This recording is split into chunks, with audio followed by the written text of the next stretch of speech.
صحیح بخاری حدیث نمبر 21۔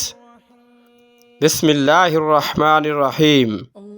شروع اللہ کے پاک نام سے جو بڑا مہربان نہایت رحم والا ہے۔ آپ صلی اللہ علیہ وسلم نے فرمایا، جس شخص میں یہ 3 باتیں ہوں گی وہ ایمان کا مزہ پا لے گا۔ ایک یہ کہ وہ شخص جسے اللہ اور اس کا رسول ان کے ماں سوا سے زیادہ عزیز ہوں، اور دوسرا یہ کہ جو کسی بندے سے محض اللہ ہی کے لیے محبت کرے، اور تیسری بات یہ کہ جسے اللہ نے کفر سے نجات دی ہو، پھر دوبارہ کفر اختیار کرنے کو ایسا برا سمجھے جیسا آگ میں گر جانے کو برا جانتا ہے۔